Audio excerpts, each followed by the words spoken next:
gunung bukan hanya sekadar tempat indah untuk didaki, tapi juga rumah bagi sesuatu yang tidak bisa kita lihat. Malam itu, seorang pendaki hilang tanpa jejak di Gunung Merbabu, hanya suara tawa perempuan di tengah kabut yang tersisa. Dan sejak saat itu, tak ada yang pernah menemukan tubuhnya. Awalnya semua terasa biasa saja, seperti pendakian pada umumnya. Sekumpulan anak muda sudah merencanakan perjalanan ke Gunung Merbabu sejak berminggu-minggu. Mereka berlima, terdiri dari Dani, Rian, Sinta, Bayu, dan Tono. Umur mereka hampir sebaya, sekitar awal 20-an, mahasiswa yang kebetulan sama-sama suka naik gunung. Rencana mereka sederhana, mendaki lewat jalur Selo, bermalam satu malam di Sabana, lalu keesokan paginya melanjutkan ke puncak. Cuaca cerah sejak pagi, langit biru bersih tanpa awan tebal, dan itu membuat semangat mereka semakin tinggi. Di base Camp Selo, mereka sempat ngobrol dengan pendaki lain, bercanda sambil memeriksa perlengkapan. Suasananya riang, seperti biasanya, kalau banyak anak muda berkumpul untuk tujuan yang sama. Ada yang sudah sering ke Merbabu, ada juga yang baru pertama kali. Dani termasuk yang cukup berpengalaman, sudah beberapa kali mendaki gunung-gunung lain, tapi ia mengaku baru pertama kali akan mencoba jalur Selo Merbabu. Sedangkan Rian, meskipun fisiknya kuat, ia agak ceroboh dan sering dianggap suka bercanda kelewatan. Sinta, satu-satunya perempuan di kelompok itu, sebenarnya cukup berani, tapi juga kadang lebih sensitif terhadap suasana sekitar. Sebelum mereka berangkat, seorang bapak tua yang menjaga warung kecil di dekat base camp sempat menegur. "Nah, kalau sudah masuk hutan pinus, jangan banyak ketawa-ketawa keras. Ingat, di gunung ini kita cuma numpang lewat. Jangan sampai ganggu yang punya tempat." Ucapannya tenang tapi tegas. Mereka berlima saling pandang, lalu mengangguk sambil tersenyum. Sinta bahkan sempat menjawab sopan, "Iya, Pak, kami hati-hati kok." Meski begitu, dalam hati mereka menganggap itu hanya nasihat biasa, semacam pengingat sopan santun di alam. Mereka belum tahu kalau kalimat sederhana itu kelak akan terngiang-ngiang di kepala mereka saat semuanya sudah terlambat. Perjalanan dimulai dengan langkah ringan. Jalur awal masih berupa jalan setapak yang cukup lebar, melewati ladang penduduk dan beberapa warung kecil. Suara canda tawa mereka sesekali mengisi udara. Bayu yang paling suka bikin lelucon, terus menggoda Tono yang jalannya paling lambat. Ton, baru naik 15 menit aja udah ngos-ngosan. Jangan-jangan ntar kamu yang kita tinggalin di tengah jalan, kata Bayu sambil tertawa keras. Tono hanya geleng-geleng kepala sambil tersenyum kecut, meski napasnya memang sudah tersengal. Dani yang berjalan paling depan sesekali mengingatkan, "Santai aja, jangan buru-buru. Kita nikmatin perjalanan." Lama-kelamaan jalur mulai menanjak. Pepohonan semakin rapat. Udara berubah jadi lebih sejuk. Dari kejauhan, suara burung sesekali terdengar, dan angin membawa aroma khas hutan pinus. Mereka berhenti beberapa kali untuk minum, sambil sesekali memotret pemandangan. Sinta terlihat beberapa kali terdiam, memperhatikan sekitar. Ia merasakan sesuatu yang sulit dijelaskan, semacam bisikan halus di antara desir angin. Tapi ia tidak mengatakannya pada yang lain, takut dianggap penakut. Menjelang sore, kabut mulai turun perlahan. Awan tipis merayap masuk ke sela-sela pepohonan, membuat jalur yang tadinya terang perlahan menjadi remang. Suasana juga berubah. Pendaki lain yang tadinya banyak, kini seperti menghilang. Padahal sebelumnya jalur cukup ramai dengan suara orang ngobrol, suara ranting patah, atau langkah kaki yang bersahutan. Kini, hanya ada mereka berlima. Dani mulai merasa aneh, tapi ia mencoba menepisnya. Mungkin mereka udah pada duluan, atau berhenti di tempat lain, pikirnya. Tiba-tiba, Rian yang berjalan di belakang bersuara, "Kalian ngerasa nggak? Dari tadi kayak ada yang ngikutin." Suaranya setengah berbisik, tapi cukup jelas terdengar. Semua langsung menoleh ke belakang, hanya untuk melihat jalur sapi tertutup kabut tipis, dan tidak ada siapa-siapa. Bayu tertawa kecil, mencoba mencairkan suasana. "Halal, paling perasaan lu aja. Jangan bikin suasana jadi horor, bro." Tapi Rian tidak tersenyum. Ia yakin sekali tadi mendengar langkah lain, selain mereka. Perjalanan tetap dilanjutkan. Tapi sejak itu, suasana menjadi lebih hening. Mereka tidak banyak bercanda seperti sebelumnya. Setiap kali langkah kaki terdengar, ada perasaan aneh yang menyusup, seolah-olah jumlah langkah lebih dari 5 orang. Beberapa kali, Sinta merasa seperti ada bayangan bergerak cepat di antara pepohonan, tapi setiap kali menoleh, yang terlihat hanya kabut. Udara semakin dingin menusuk tulang, dan senja mulai turun perlahan. Mereka memutuskan berhenti di sebuah lahan datar di dekat hutan pinus untuk mendirikan tenda. Lokasinya cukup luas, dengan tanah keras dan beberapa batu besar di sekelilingnya. Dari situ, pemandangan ke arah bawah gunung seharusnya indah. Tapi karena kabut, yang terlihat hanya putih pekat seperti tembok.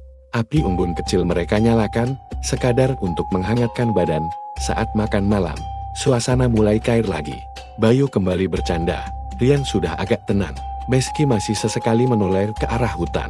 Sinta duduk diam sambil memeluk lutut, memandangi kabut yang semakin tebal. Dani mencoba menjaga mood, menceritakan pengalaman lucu dari pendakian sebelumnya. Tawa mereka akhirnya pecah lagi, menggema di antara pepohonan. Namun di sela-sela tawa itu, tiba-tiba terdengar sesuatu yang tidak masuk akal. Suara tawa lay, samar. Dari arah hutan, mereka berlima langsung terdiam. Suara itu jelas sekali, seperti suara perempuan tertawa pelan, kemudian berhenti mendadak. Dani langsung berdiri, menyorotkan senter ke arah hutan, tapi tidak ada apa-apa di sana. Hanya kabut pekat yang bergerak pelan tertiup angin. Bayu mencoba berlagak tenang, mungkin cuma suara pendaki lain kali, tapi suaranya terdengar tidak meyakinkan. Bahkan terdengar bergetar. Sinta akhirnya bicara pelan, hampir seperti berbisin, "Aku dari tadi udah bilang, di sekitar sini ada yang aneh. Kayak ada yang ngeliatin wajahnya pucat, matanya tidak lepas dari arah pepohonan." Dani menenangkan mereka, "Udah, jangan panik. Kita masuk tenda aja. Istirahat, besok masih jalan panjang." Mereka pun masuk ke dalam tenda, mencoba tidur meski perasaan mereka masih diliputi ketidaknyamanan. Di dalam tenda, suara-suara kecil semakin jelas, seperti ada ranting yang patah, daun kering yang terinjak, atau risahan angin yang mirip dengan bisikan. Mereka semua terjaga, pura-pura tidur, tapi sebenarnya saling sadar bahwa tidak ada yang bisa benar-benar lelap malam itu. Setiap kali mereka mencoba memejamkan mata, suara tawa samar itu seperti terdengar lagi. Entah nyata atau hanya imajinasi. Malam semakin larut, angin semakin dingin menusuk, dan kabut tidak juga menipis. Entah siapa yang memulai, tapi satu persatu dari mereka merasa menyesal karena tadi terlalu banyak bercanda dan tertawa keras, mengingat pesan bapak tua di base camp. Rasa penyesalan itu muncul terlambat, karena sesuatu sudah terlanjur hadir di sekitar mereka, dan mereka tidak tahu bahwa malam itu hanyalah permulaan dari sesuatu yang jauh lebih menyeramkan. Malam itu benar-benar terasa panjang bagi mereka. Di dalam tenda, masing-masing dari mereka berusaha keras memejamkan mata, tapi rasa kantuk selalu kalah dengan rasa was-was. Setiap kali angin berhembus, kain tenda bergetar pelan, menimbulkan suara gesekan yang membuat bulu kuduk merinding. Sesekali ada ranting kecil jatuh di atas tenda, menimbulkan bunyi tet yang membuat mereka refleks saling menatap dalam gelap. Tidak ada yang berani benar-benar tidur nyenyak. Rian berbaring paling pinggir, dekat pintu tenda. Dari posisinya, ia bisa mendengar lebih jelas suara dari luar. Beberapa kali ia merasa seperti ada suara langkah yang berhenti tepat di depan tenda, lalu menghilang begitu saja. Nafasnya terasa berat, dadanya naik turun cepat. Ia ingin bilang pada yang lain, tapi ia takut justru membuat mereka semakin panik. Waktu berjalan lambat. Jam tangan Sinta menunjukkan hampir jam 12 malam. Tiba-tiba, dari luar terdengar suara yang membuat mereka semua terjaga. Itu bukan ranting patan atau gesekan kain. Itu suara tawa. Tawa itu pelan, lirih, tapi jelas sekali berasal dari luar tenda. Suaranya seperti perempuan yang tertawa menahan gele, tapi terdengar aneh, seolah-olah dipanjangkan dengan nada yang tidak wajar. Ahihi. Suara itu berhenti, lalu muncul lagi dari arah berbeda. Mereka semua membeku. Tidak ada yang berani bergerak. Dani akhirnya memberanikan diri, berbisik, "Kalian dengar juga kan?" Tidak ada jawaban, tapi dari wajah pucat mereka, jelas semua mendengar hal yang sama. Bayu yang biasanya paling banyak bercanda kini terdiam, matanya terbuka lebar menatap ke langit-langit tenda. Suara tawa itu kembali terdengar, kali ini lebih dekat, seperti tepat di samping tenda mereka. Sinta spontan menutup telinganya dengan kedua tangan, tubuhnya gemetar hebat. Dani mengangkat senter kecil di tangannya. Dengan perlahan, ia membuka sedikit resleting tenda, mencoba mengintip keluar. Angin dingin langsung masuk, menusuk kulit. Sorot cahaya senter menembus kabut tipis, tapi tidak ada apa-apa di luar. Hanya pepohonan pinus yang berdiri diam dan kabut putih yang bergerak pelan. Tawa itu berhenti, sunyi. Dani menutup kembali resleting tenda dengan cepat. Nggak ada siapa-siapa, bisiknya.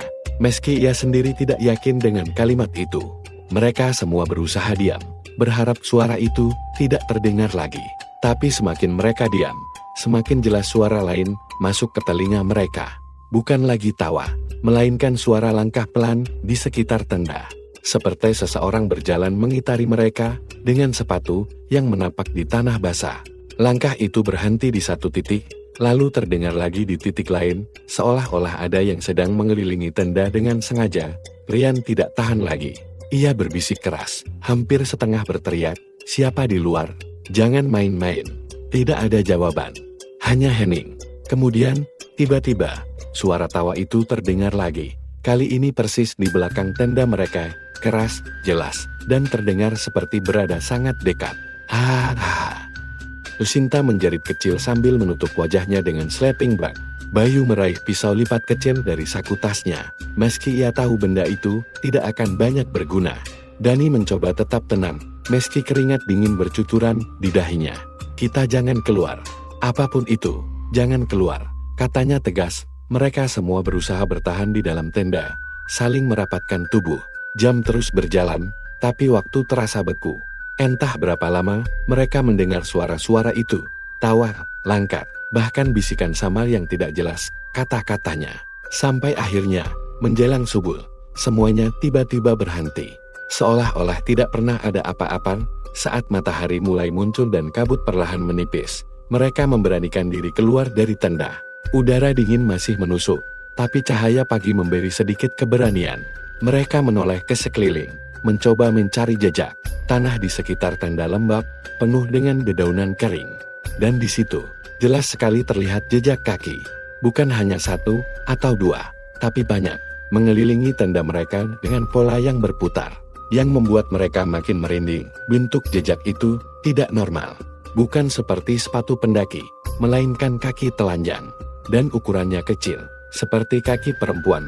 Mereka semua terdiam, tak ada yang berani bicara. Bayu yang biasanya cerewet bahkan tidak bisa mengeluarkan satu kata pun. Rian hanya menatap jejak itu dengan wajah pucat. Bibirnya bergetar. Dani mencoba tegar, "Kita lanjut jalan aja. Jangan mikir macam-macam." Mereka pun bergegas, membereskan tenda dan peralatan, mencoba melupakan kejadian semalam. Namun, sepanjang perjalanan, rasa tidak nyaman itu semakin kuat. Kabut masih tebal meski matahari sudah tinggi. Suara-suara alam yang biasanya ramai justru tidak terdengar. Tidak ada kicau burung, tidak ada serangga. Hanya langkah kaki mereka sendiri yang terdengar menggema. Setiap kali mereka menoleh ke belakang, jalur tampak kosong. Tapi entah kenapa selalu ada perasaan bahwa ada sesuatu yang mengikuti. Sinta beberapa kali merasa pundaknya disentuh ringan. Tapi saat ia menoleh, tidak ada apa-apa. Bayu mulai sering diam, tidak lagi melontarkan candaan. Rian terus menoleh. Matanya liar seperti mencari sesuatu yang bergerak di antara pepohonan. Mereka berhenti sebentar di sebuah batu besar untuk minum. Dani mencoba menenangkan mereka. "Dengar, kita cuma tinggal 1 malam lagi. Besok udah turun. Jadi jangan panik, jangan mikirin suara-suara aneh. Kita fokus jalan aja." Ucapannya terdengar meyakinkan, tapi tatapannya kosong.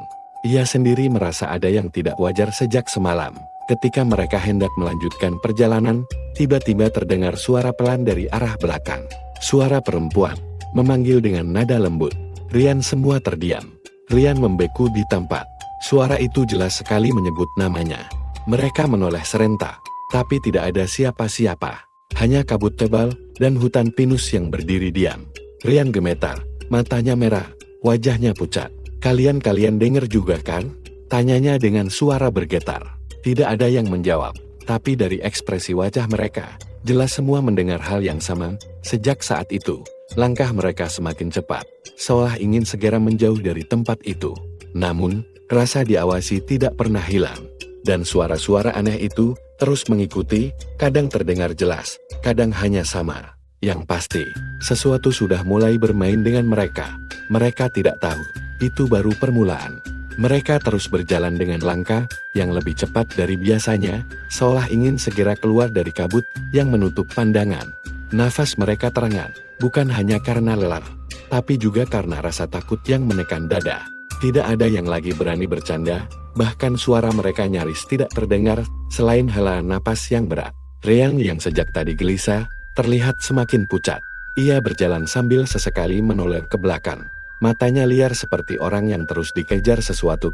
Kabut semakin tebal meski matahari sudah meninggi. Cahaya hanya mampu menembus sedikit, membuat jalur terlihat seperti lorong putih tanpa ujung. Suara-suara alam yang biasanya menemani pendakian benar-benar hilang. Tidak ada burung, tidak ada suara serangga, hanya langkah mereka berlima yang terdengar berulang-ulang. Dan setiap kali mereka berhenti, mereka merasa langkah itu masih terus ada, seolah ada orang lain yang mengikuti dari jauh dengan tempo yang sama. Dani berusaha tetap tenang.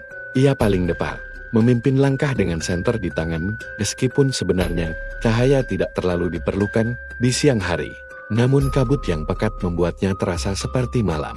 Ia menoleh sesekali ke belakang, memastikan yang lain masih mengikutinya.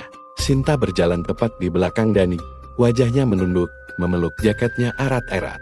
Bayu dan Tono berjalan lebih ke belakang, keduanya lebih banyak diam. Sedangkan Ryan, yang paling belakang, tampak seperti orang yang tidak bisa fokus, matanya terus mencari sesuatu di antara kabut. Beberapa kali, mereka mendengar suara aneh. Bukan tawa kali ini, melainkan semacam bisikan. Bisikan itu samar, tidak jelas kata-katanya, tapi terdengar seperti suara perempuan yang memanggil dengan lembut. Kadang terdengar seperti nama seseorang, kadang hanya seperti gumaman panjang. Suara itu selalu datang dari arah belakang, dari dalam kabut yang pekat. Pada satu titik, Ryan tiba-tiba berhenti. Tubuhnya kaku, matanya menatap lurus ke arah kabut. "Kalian denger nggak?" tanyanya pelan. Dani menoleh. "Denger apa?" Ryan menggeleng cepat. Wajahnya panik. Dia manggil aku lagi. Suaranya jelas banget. Sinta spontan meraih tangan Ryan. "Udah jangan didengerin. Ayo jalan, jangan berhenti." Tapi Ryan tidak bergeming. Ia seperti terpaku, seolah ada sesuatu yang menarik tubuhnya dari dalam kabut. Dani akhirnya mendekat, menepuk bahunya keras. "Ryan, sadar. Jangan dim aja." Ryan tersentak, lalu memejamkan mata kuat-kuat. Oke, ayo jalan." Tapi suaranya bergetar, dan tatapannya kosong. Mereka kembali berjalan. Waktu terasa sangat lambat. Setiap langkah seperti menembus kabut yang tidak ada habisnya. Hingga akhirnya mereka sampai di sebuah area lapang kecil yang agak terbuka.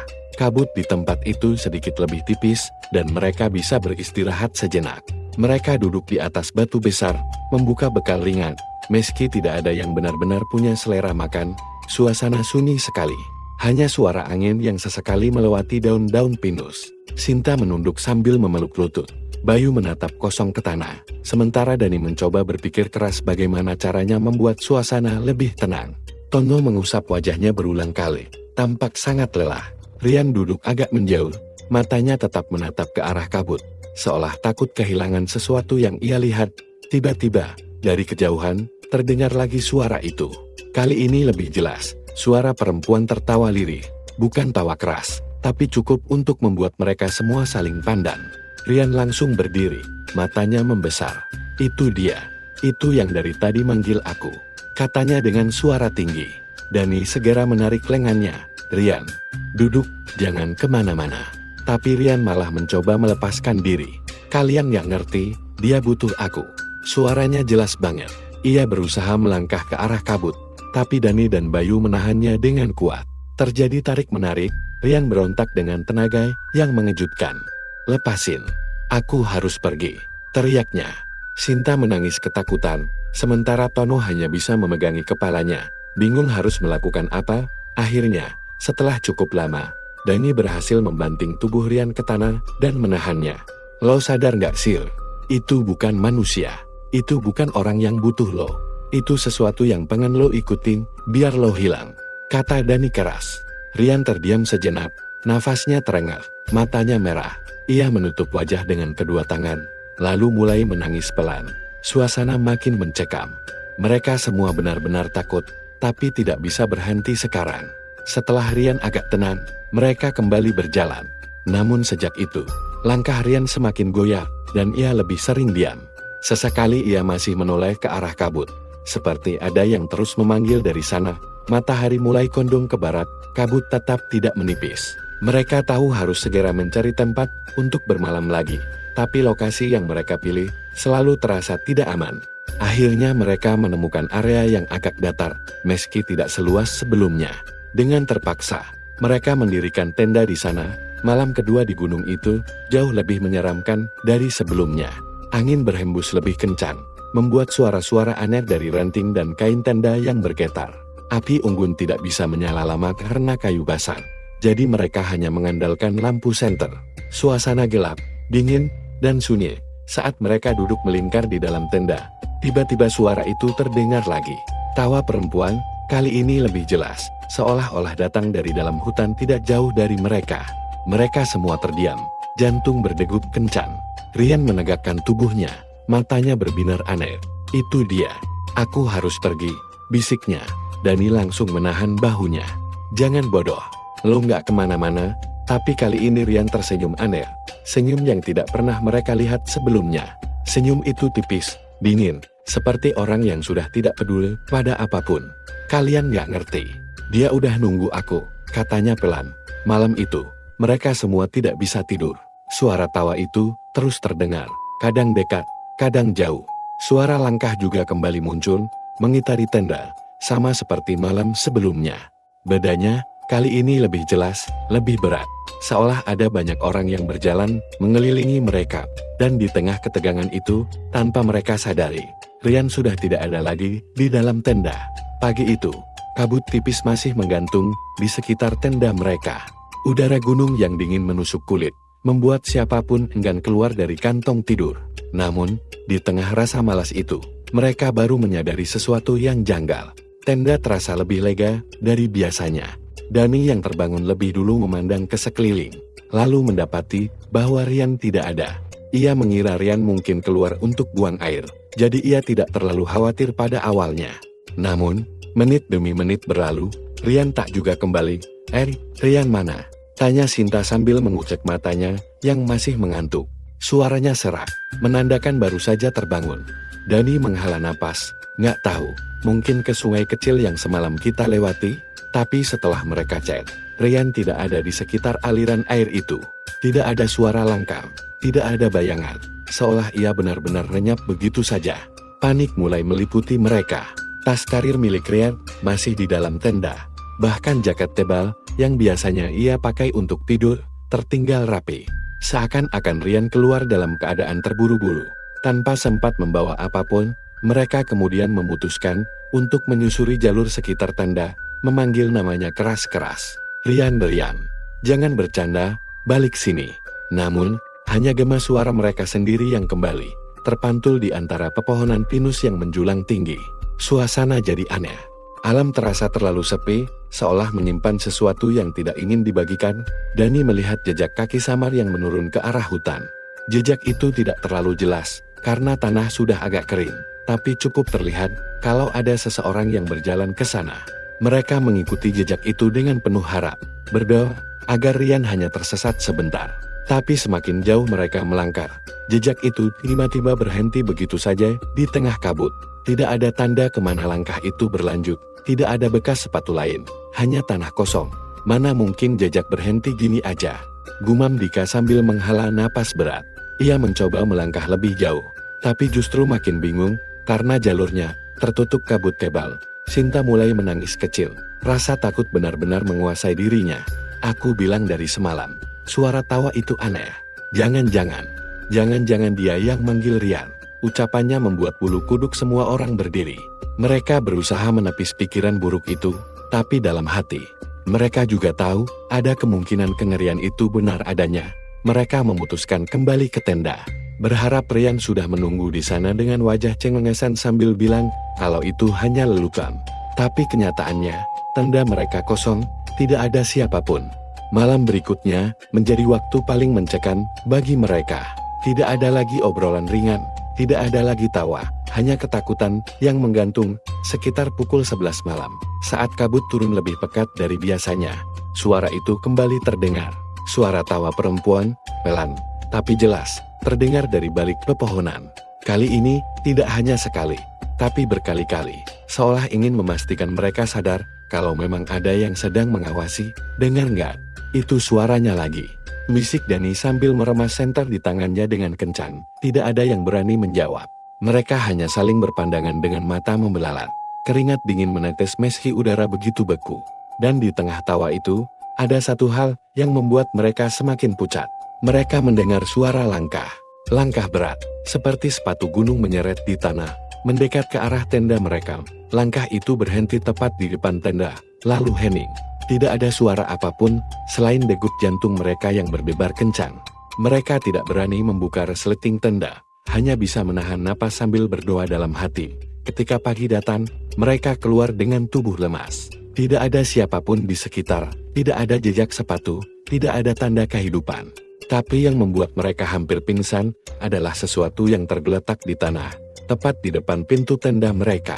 Sebuah topi hitam yang mereka kenali milik Riyad. Topi itu basah oleh embun, namun ada noda merah kecoklatan di bagian dalamnya. Mereka terdiam, wajah pucat, mulut tak bisa mengucap kata-kata. Saat itu, mereka sadar, Rian bukan hanya hilang. Ada sesuatu di Gunung Merbabu yang sudah membawanya pergi. Sesuatu yang tak bisa mereka lawan dengan tenaga atau logika. Setelah menemukan topi milik Rian yang tergeletak di depan tenda, suasana jadi semakin kacau. Sinta menangis keras-keras, bahkan suaranya sampai menggema di antara pepohonan pinus. Dika mencoba menenangkan, tapi wajahnya sendiri jelas terlihat pucat, seperti orang kehilangan arah.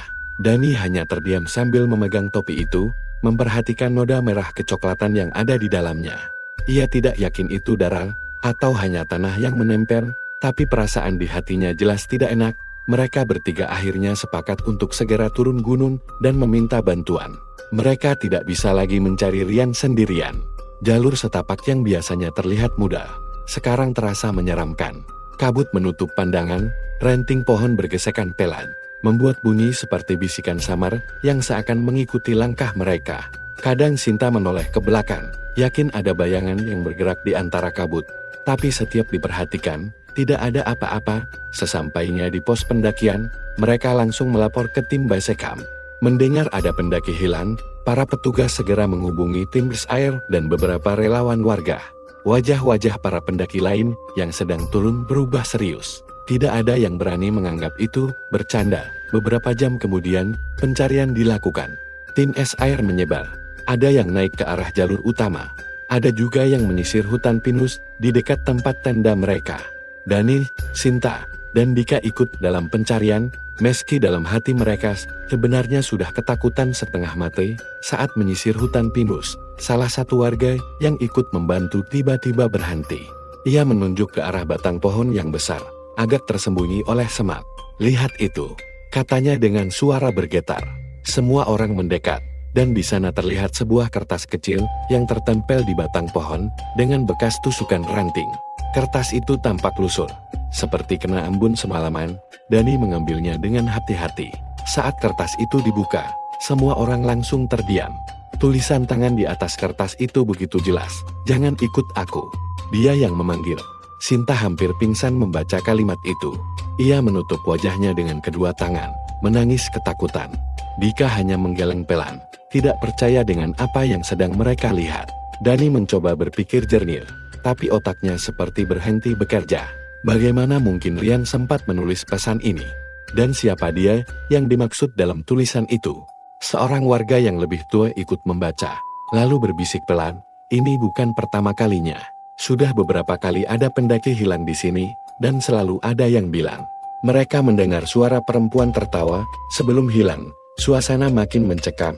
Malam harinya, tim pencari memutuskan untuk bermalam di sekitar area hutan pinus, berharap bisa menemukan petunjuk lebih banyak saat pagi datang.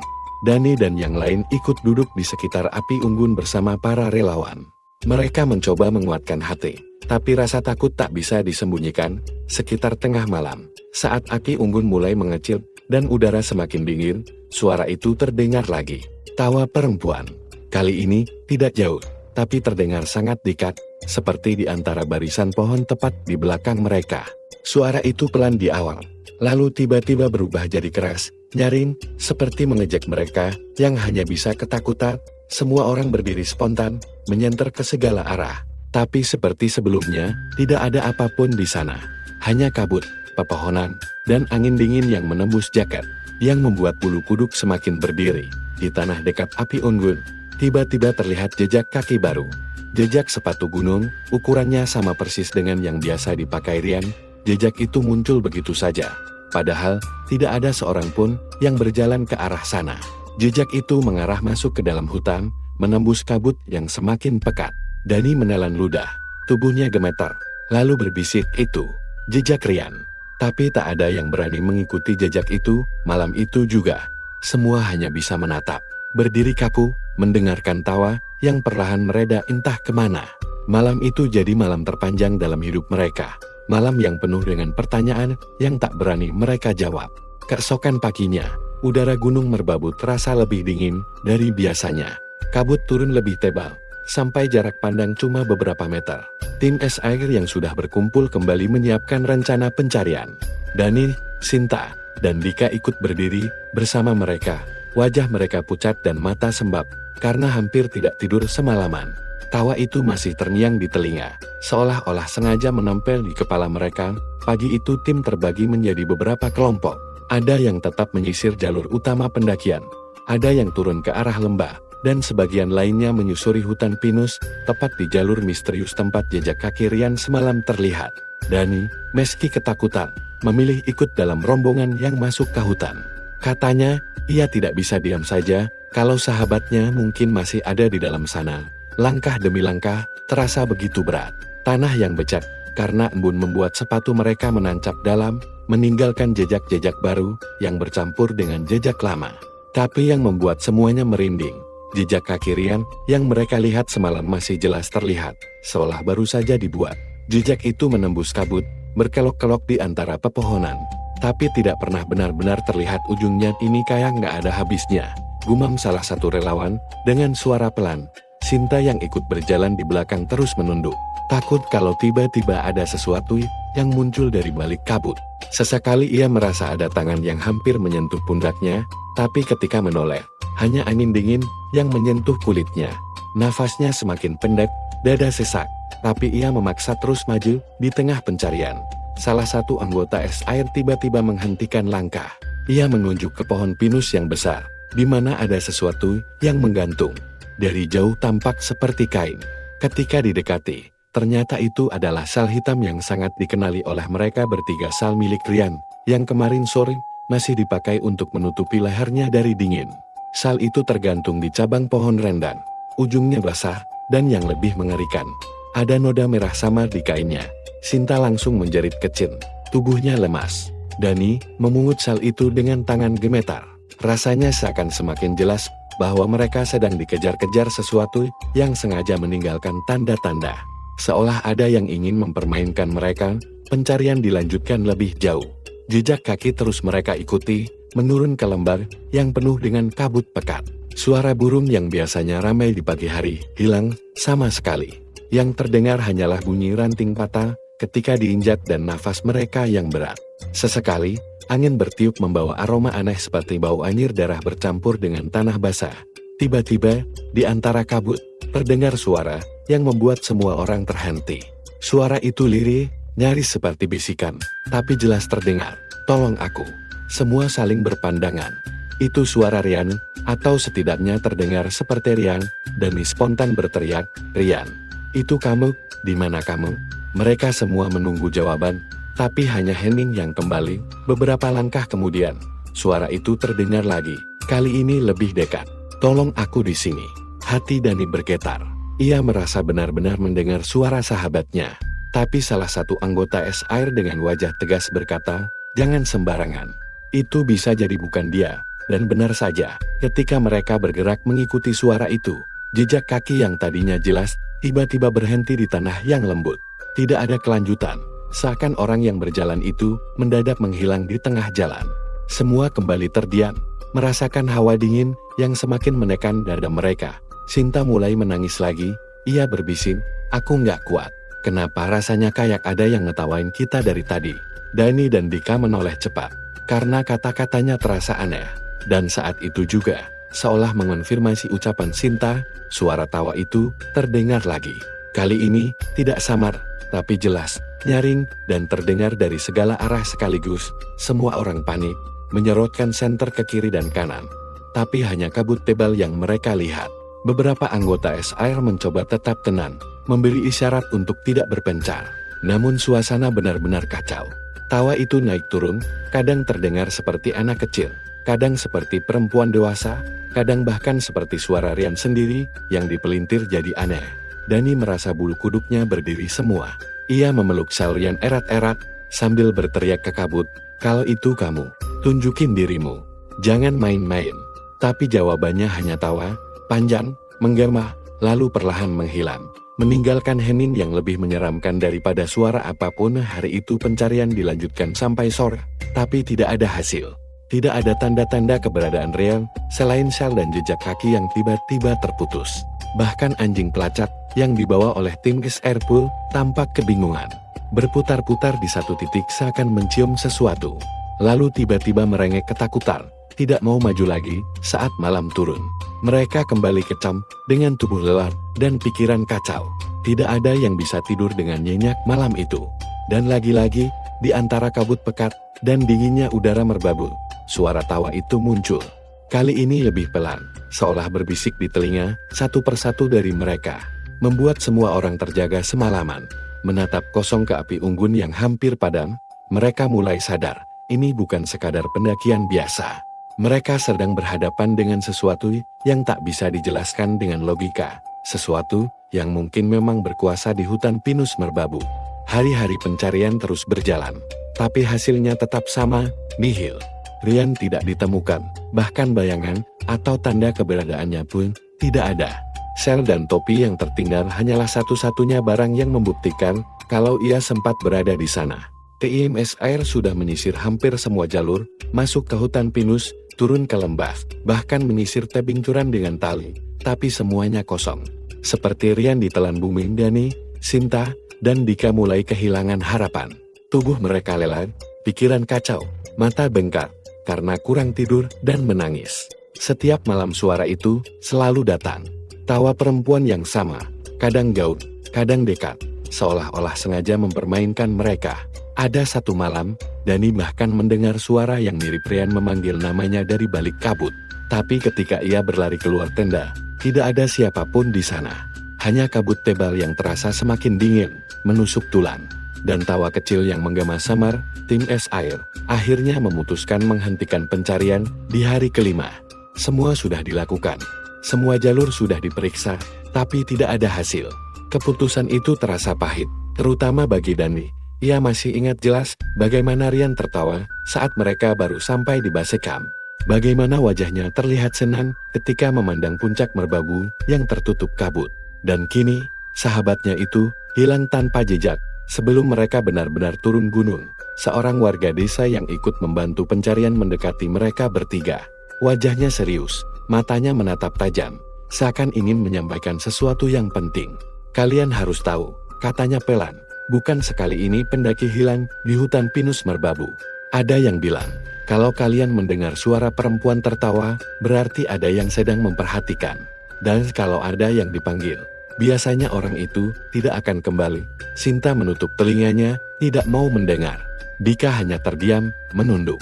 Dani mencoba bertanya, "Kenapa bisa begitu, Pak? Siapa yang manggil?" Tapi warga itu hanya menggeleng pelan. Tidak ada yang tahu pasti. Ada yang bilang itu penunggu lama di merbabu.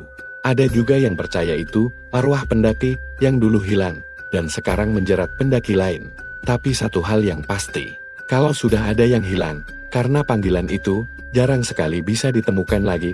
Kalimat itu membuat mereka semakin terpuruk. Mereka turun gunung dengan langkah lemas, membawa pulang Shal dan topi Rian, tapi tidak dengan tubuhnya. Sejak hari itu, nama Rian masuk ke daftar panjang pendaki yang hilang di Gunung Merbabu dan tidak pernah ditemukan. Waktu berjalan, tapi cerita itu tetap hidup. Beberapa bulan setelah kejadian, Dani sempat kembali ke Merbabu, mencoba berdamai dengan rasa bersalahnya. Ia hanya duduk di base camp, menatap ke arah jalur pendakian yang berkabut. Malamnya, ketika ia mencoba tidur di kamar base camp, suara itu kembali terdengar. Tawa perempuan, pelan, seperti dari kejauhan, tapi jelas. Dani langsung terbangun. Tubuhnya gemetar, keringat dingin membasahi dahi. Ia tahu, suara itu akan selalu mengikutinya, mengingatkannya pada malam ketika sahabatnya hilang. Bagi para pendaki yang sering naik ke Merbabu, kisah ini jadi semacam legenda.